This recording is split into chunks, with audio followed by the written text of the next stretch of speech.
Apakah saya percaya pada Tuhan hanya ketika doa saya langsung dikabulkan, ataukah saya tetap percaya walau belum melihat jawabannya? Marilah kita merenungkan Injil suci menurut Yohanes, bab 4 ayat 43 sampai dengan ke-54. Dan setelah 2 hari itu, Yesus berangkat dari sana ke Galilea, sebab Yesus sendiri telah bersaksi bahwa seorang nabi tidak dihormati di negerinya sendiri. Maka setelah ia tiba di Galilea, orang-orang Galilea pun menyambut dia, karena mereka telah melihat segala sesuatu yang dikerjakannya di Yerusalem pada pesta itu. Sebab mereka sendiri pun turut ke pesta itu. Maka Yesus kembali lagi ke Kana di Galilea, di mana ia membuat air menjadi anggur. Dan di Kapernaum ada seorang pegawai istana, anaknya sedang sakit. Ketika ia mendengar bahwa Yesus telah datang dari Yudea ke Galilea, pergilah ia kepadanya, lalu meminta supaya ia datang dan menyembuhkan anaknya, sebab anaknya itu hampir mati. Maka kata Yesus kepadanya, "Jika kamu tidak melihat tanda dan mujizat, kamu tidak percaya." Pegawai istana itu berkata kepadanya, "Tuan, datanglah sebelum anakku mati."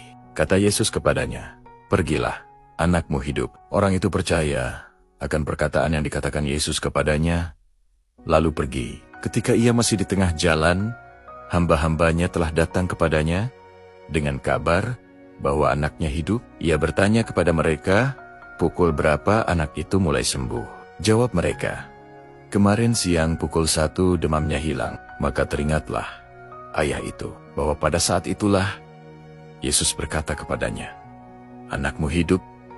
Lalu ia pun percaya, ia dan seluruh keluarganya.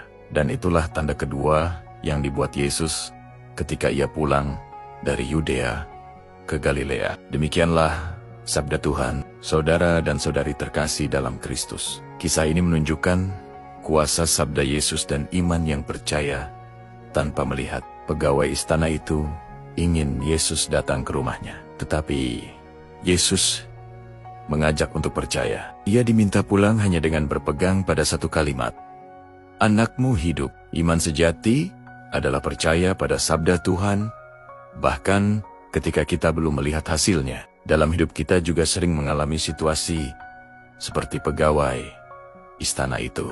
Berdoa agar masalah keluarga diselesaikan, memohon kesembuhan ketika sakit, meminta jalan keluar dari kesulitan ekonomi atau pekerjaan atau kesulitan lainnya. Namun jawaban Tuhan tidak selalu datang seketika atau sesuai keinginan kita. Melalui sabda Tuhan, disitulah iman diuji.